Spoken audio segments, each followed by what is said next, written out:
నేను ఈరోజు చాలా హ్యాపీగా ఉన్నానండి. ఎందుకు హ్యాపీగా ఉన్నాను అంటే, నేను ఒకప్పుడు ఒక జాబ్ చేసేవాడిని. ఆ జాబ్ చేసినప్పుడు నైట్ డ్యూటీస్ ఉండేవి. డే డ్యూటీస్ ఉండేవి. ఎర్లీ మార్నింగ్ 3:00 లేసి కంపెనీకి వెళ్ళేవాడిని. ఏదైనా ఆడిట్ ఉంది అంటే పొద్దునెళ్ళి అంటే 4:00కి ఇంటి దగ్గర బయలుదేరి నైట్ 11:30కి వచ్చేవాడిని. ఆ రోజు నాకొచ్చే సాలరీ లిమిటెడ్‌గా ఉండేది. ఆ రోజు నేను అనుకునేవాడిని, ఏంట్రా ఈ లైఫ్‌లో నాకేమన్నా చేంజ్ రాకపోతుందా? దీన్ని వస్తే నేను ఎలా మౌల్డ్ చేసుకోవాలనే ఆలోచన నాకు ఆ రోజు ఉండేది. కానీ ఆ రోజు నేను ఎంత ఆలోచించినా నేను ఈ లైఫ్‌లో ఏమన్నా మార్చుకుంటానా? లేకపోతే మారిస్తే నాకేమొస్తుంది అనే ఆలోచన నాకు ఆ రోజు చాలా వరకి ప్రతి ఒక్కరికొచ్చే ఆలోచనే ఇది. కానీ అక్కడి నుంచి నా లైఫ్ మారింది అని చెప్పడానికి నాకొక గురువుగారు ఒక ఫోన్ కాల్ నా జీవితాన్ని మార్చేసింది అని చెప్పొచ్చు. ఎందుకంటే ఆ రోజు నాకు ఇంత వర్క్ చేసినా గూడా ఒక బాస్ అనేవాళ్ళు ఉంటారు. ఆ బాస్ లిమిటెడ్‌గా సాలరీ అంటే 1 ఇయర్‌కి ఎంత అయితే వస్తుందో దానికంటే తక్కువ ఇంక్రిమెంట్ ఎయడం. ఏసిన తర్వాత సార్ మీరు నాకెందుకు ఇంతే ఏశారు? నేనెందుకు మార్చలేకపోతానా అని అంటే నేను బాగా వర్క్ చేస్తున్నాను గదా! మరి నాకు ఎక్కువ ఎయొచ్చు కదా! అని అడిగినప్పుడు బాస్ మీరు ఇంతే వర్క్ చేస్తున్నారు. మీకు ఇంతే ఏస్తాము అని చెప్పడం వల్ల నాకేమనిపించింది అంటే ఎన్ని సంవత్సరాలు చేసినా నేనింకా ఒక 10 సంవత్సరాలు అంటే ఆల్రెడీ 10 సంవత్సరాలు కంప్లీట్ అయిపోయింది. ఇంకొక 10 సంవత్సరాలు నేను చేసినా గూడా ఇదే సాలరీ ఉంటుంది. ఇలాగే ఉంటుంది. నా లైఫ్ మారదు. ఇక్కడి నుంచి నేనేం చేద్దామని అనుకుంటే ఈ ప్రొఫెషన్ గాకుండా ఇంకొక ప్రొఫెషన్‌కెళ్తే నా లైఫ్ మారుతుంది అనే థాట్ నాకప్పుడొచ్చింది. ఆ వచ్చిన తర్వాత నేనేం చేశాను అంటే ఒక బ్రదర్ ఉండేవాడు. ఆ బ్రదర్ ఏం చేశాడంటే ఇమ్మీడియేట్‌గా బ్రదర్ నువ్వు ఒకసారి ఇటు రా నీకు ఈ కాన్ఫిడెన్స్ ఇవ్వగలుగుతాను. ఆ కాన్ఫిడెన్స్ తోటి నేనేం చేయగలిగాను అంటే రియల్ ఎస్టేట్‌లో ఎంటర్ అయ్యాను. ఈ రియల్ ఎస్టేట్‌లో ఎంటర్ అయిన తర్వాత అసలు నాకు ఫస్ట్ ఎంటర్ అయినప్పుడు నేనేం చేయగలుగుతాను? సార్ నాకు ఇప్పటివరకు ఉన్న ఫ్యామిలీ అయితే ఒక పూర్ బ్యాక్‌గ్రౌండ్ ఫ్యామిలీ అండి. నేను అసలు ఒక ఓన్ కార్‌లో తిరగగలుగుతానా? కలే. అది నెరవేరుతుందా? లేదా? అనేది నాకు తెలీదు. లేకపోతే ఒక ఫ్లైట్ ఎక్కగలుగుతానా? అది నెరవేరుతుందా? అసలు వెళ్ళగలుగుతానా? అనేది నా మైండ్‌లో లేదు. కానీ ఎప్పుడైతే నేను ఒక జాబ్ ప్రొఫెషన్ అనేది రియల్ ఎస్టేట్ వైపు మలుచుకున్నానో, నేను అప్పుడు హ్యాపీగా ఎంజాయ్ చేయడం ప్రారంభించాను. ఎందుకు ఎంజాయ్ చేయడం ప్రారంభించాను అంటే, ఎక్కడైతే ఒక కస్టమర్ ఉంటాడో, ఆ కస్టమర్ దగ్గరికెళ్ళి, అతను నా ఫ్యామిలీ మెంబర్‌కి హెల్ప్ చేస్తున్నాడనే థాట్ ఎప్పుడైతే నా మైండ్‌లో క్రియేట్ అయిందో, ఆ రోజు నుంచి నేను ఎంజాయ్ చేయడం రియల్ ఎస్టేట్‌లో ప్రారంభించాను.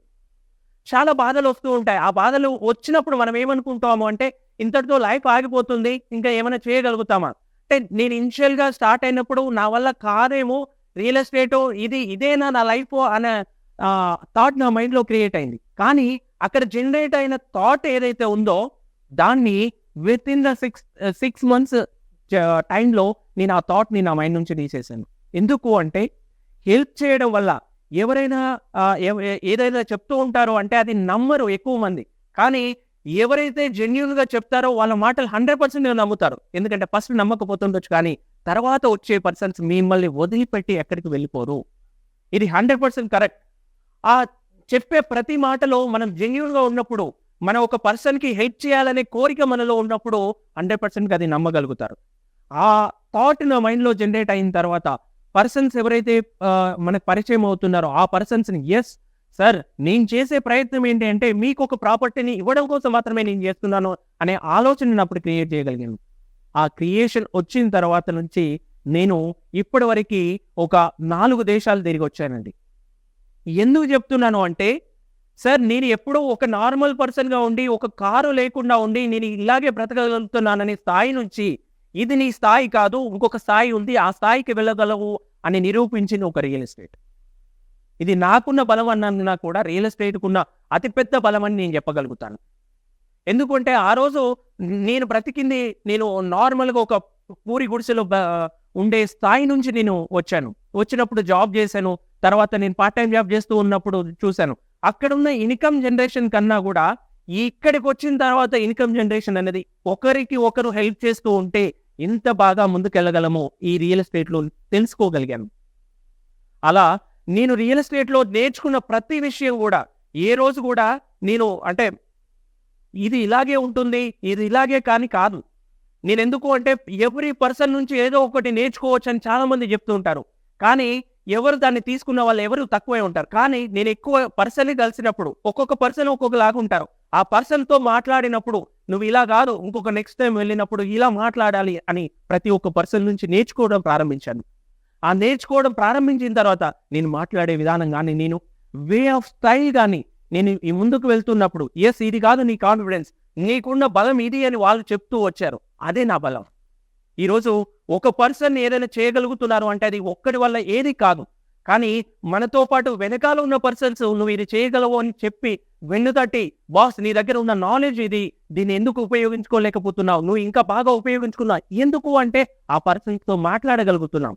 అదే జాబ్ అయితే ఇక్కడ ఇదే జాబు, ఇదే టైము, ఇక్కడ రావాలి, జాబ్ చేయాలి, వాళ్ళకి కావాల్సిన పని మాత్రం చేయాలి, మనం ఇక్కడికి వచ్చి రెస్ట్ తీసుకోవాలి, మళ్ళీ జాబ్కి వెళ్ళిపోవాలి. ఏమైనా నేర్చుకోవడానికి అవకాశం ఉంటుందా అంటే అక్కడ ఏ అవకాశం ఉండదు. కానీ ఇక్కడ మనకు కావాల్సిన ప్రతి విషయాన్ని నేర్చుకోవచ్చు. ప్రతి విషయంలో ఇది కాదు, నీకు కావాల్సిన పాయింట్ ఇది కాదు, ఇంకా ఏదైనా ముందుకెళ్తే ఇంకొక పాయింట్ వస్తుంది అని తెలుసుకోవచ్చు. కాబట్టి ఇలాంటి విషయాలు నేర్చుకోవాలి అంటే ఇలాంటి సంఘటనలు అంటే మన లైఫ్లో చాలా మంది అనుకుంటూ ఉంటాం. ఏమని అనుకుంటాం అంటే మన లైఫ్లో సంపాదించలేము అంటే, ఒకప్పుడు నేను అనుకునేవాడిని. ఒకప్పుడు నాకు హెల్త్ ప్రాబ్లమ్ వచ్చినప్పుడు నైట్ డ్యూటీస్కి వెళ్ళాల్సి వచ్చినప్పుడు చాలా నరకంగా ఉండేది. అరే ఈ జాబ్ చేయాలి అనుకున్నప్పుడు అరే నేను ఈ 30,000 సంపాదించకపోతే నా ఫ్యామిలీని నేను సాధగలుగుతానా అనే ఆలోచన నా మైండ్లో ఉండేది.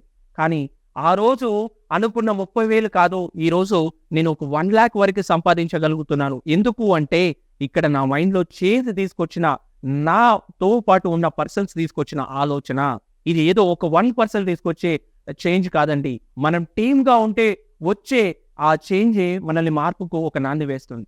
అక్కడి నుంచి నేను 30,000 కోసం వేరే పర్సన్స్ని అంటే అక్కడ ఉన్న సార్స్ని నేను రిక్వెస్ట్ చేయడం జరిగింది. సార్ నాకు బాధ ఉంది, ఆ బాధ వచ్చినప్పుడు ఎవరైనా మనకు హెల్ప్ చేస్తారా అంటే అక్కడ ఉండే హెల్ప్నెస్ కన్నా కూడా మనకి ఏదైతే బలహీనత ఉందో దాన్ని ఇంకా తక్కువ చేయడానికి కోసమే చూస్తారు. కానీ అలాంటి పరిస్థితుల్లో ఒక హెల్ప్ చేయడానికి వచ్చిన పర్సన్స్ ఈ రోజు వరకు నాతో పాటు ఉన్నారండి. ఆ పర్సన్స్ నుంచి నేర్చుకున్న ప్రతి పాఠం కూడా ఇది కాదు లింగరాజు, నువ్వు ఇంకా చేయగలుగుతావు అంటే, ఎప్పుడైతే నేను రియల్ ఎస్టేట్కి వస్తానని అనుకున్నానో ఆ రోజు లింగరాజు నీకు ఒక ప్రయోగం అవుతుంది. చాలా మంది మన అంటే గురువు గారు కానీ లేకపోతే వేరే వాళ్ళు చెప్తూ ఉంటారు, నువ్వు ఏదైనా డిసిషన్ తీసుకున్నావు అంటే దానివల్ల నేర్చుకుంటావు, లేకపోతే ఒక అనుభవం మిగులుతుంది. ఆ అనుభవమే నాకు మిగిలేసి నేను రియల్ ఎస్టేట్కు రావడం వల్ల నాలో లాట్ ఆఫ్ చేంజెస్ వచ్చాయి. ఈరోజు ఒక 100 మెంబర్స్కి సపోర్ట్ ఇవ్వగలుగుతున్నాను.